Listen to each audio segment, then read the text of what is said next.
and then the names. So this style right here is Nick Bentok. Bentok. So Nick Bentok, he does kind of these things, and then this is also similar to Greg Spalenka, S-P-L-E-N-K-A. There's a partial chance that's actually accurate. And then this technique is, this is sort of like Dave McKean from the Ark of Asylum. He'll do like these kind of distressed walls. And it looks like there's a lot of texture here, but this is totally flat. And then this is scraping through using a palette knife, stencil, and then using a sponge to create that. And then even sandpaper and what have you. So that's that one. This is sort of Haracoot graffiti that you do a wash over. So this is a black base with airbrush and no spray paint, but it looks like spray paint. So this is all airbrush. So this is airbrush, this is Haracoot, H-E something or another, K-U-T. Okay, so H-E-R-R-A? H-E-R-A. H-E-R-A-K-U-T. Yeah, sounds good. And so this is all of his font. And his graffiti, this is a graffiti I use for my backgrounds I steal from Haracoot. Because it's graffiti, but it's not like, hey, I'm gangsta. This is like, hey, I'm a nerdy white guy and I'm just trying to do graffiti. And so that's this one. And so that one works out pretty good. Here's another one. This is Connor Harrington. And so Connor Harrington uses masking, and this is, Brohan uses this base too. So this is all spiraled in with like spray paint, and there's different ways to use this, but this you actually need, technically you need real spray paint, but you could do this in airbrush. It'd probably be easier to control in airbrush because the flow amount, you have to really write fast to be able to get clean lines that don't bleed. But even when they do drip, no drips on that one, but the drips, you can force drips, and then those can look kind of cool. And then this is done by actually doing, not really taping it off, but using mat board and then spraying it, and then putting the mat board back over on this side, and then hitting just a quick shadow on it to make it look like it's popping off of the canvas. So this is more three-dimensional. Tougher to have this one serve as a background because of all the three-dimensional qualities to it. But this is like some freehand airbrush, this is masking, this is no edges, just like holding it further back. So you can hold the airbrush further back or the spray can further back and you'll get this. This doesn't work for wall texture as well as I have a blue one. Where's my larger blue one? So I have a larger blue one right here. So this one's kind of cool. This one's sort of based on Squeak Carnrath and Alex Cox, C-O-X. And then that's this one here. So this is Alex Cox, and he'll do a base coat of painting. Then he'll actually scrape through it with another technique. And so you can actually use the back of the brush and scrape through these things. But, and then this is Jose Parla. So, you know how to spell that. P-A-R-L-A for the other part. So this is like small lines. I'm going to show you some of these techniques. But there's so many, like you can really just find a technique you want. Today I'm going to show you Alan Cox paintings, abstracts. But this is like Jose Parla, where you take your pinky and then you just start bending it, and then you slowly go around, but like holding it vertically. And I'm just giving you the quick little info here.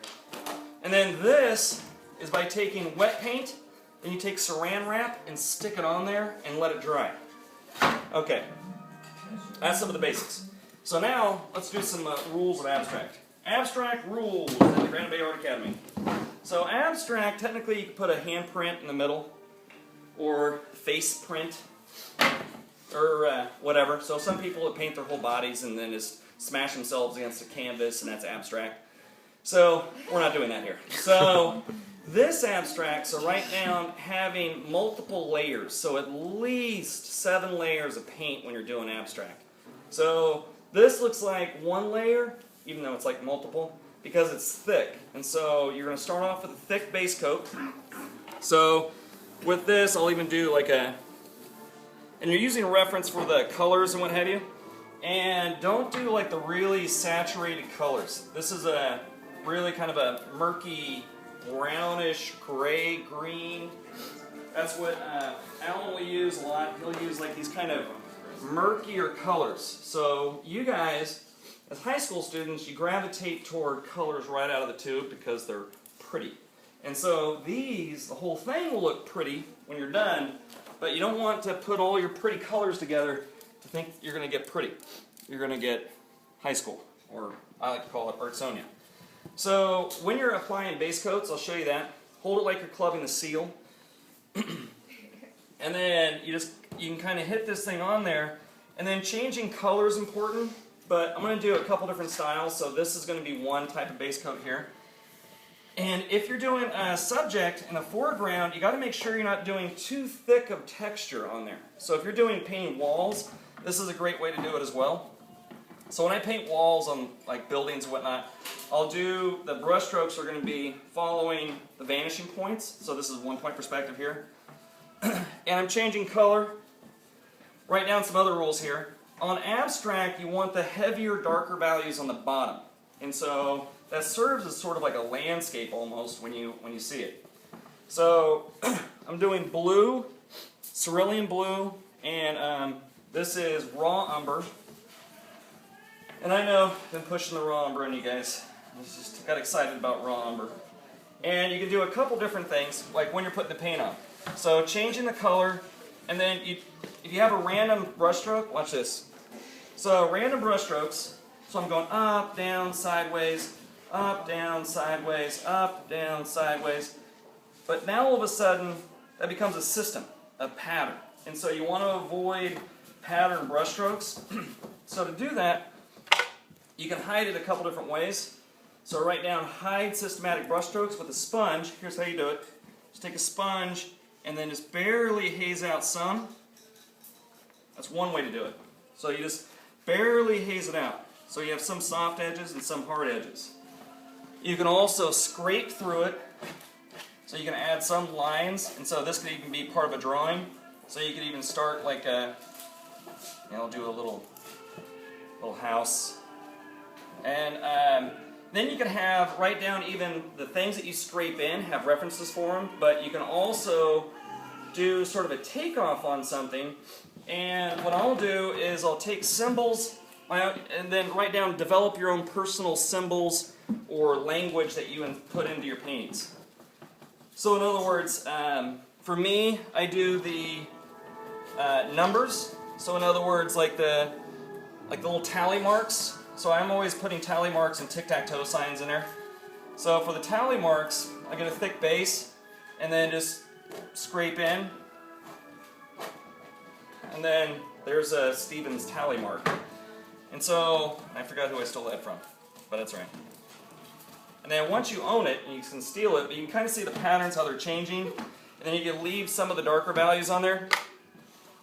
Blur some of it out. Wait, question. Yes, Do you answer. scrape the base coat or one of those? Scrape, this is a darker coat underneath, so that's great to start with. So that's another good thing you might want to do. Start with a darker base coat is easier for the work to look good. So if you start with a blackish brown or something, that can kind of work.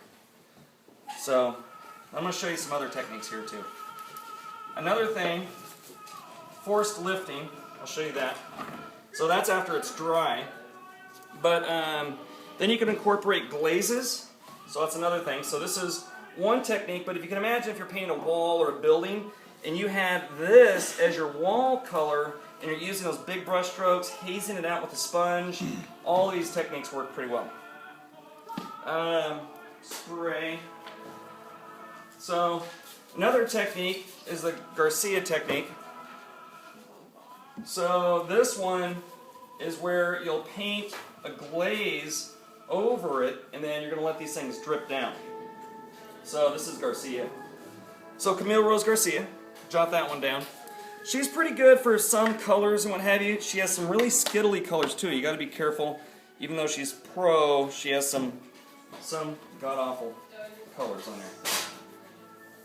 And so here I'm going to come down, start the lift, the running, and then to make this even more fluid, you can use a sponge to help it, and even spray it down a little bit.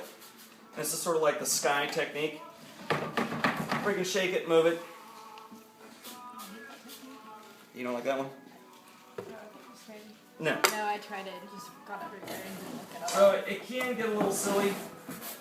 I'm not going to mention Maddie's name, but there's a girl that I don't allow to do this anymore. And then you could also take this technique, after it's kind of runny, you could put this on here and you can see these patterns that it's creating.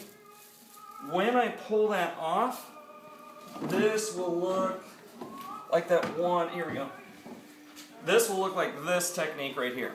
So that's like the crinkled up cellophane, but this isn't done though. So why would this be a bad technique to use just like that?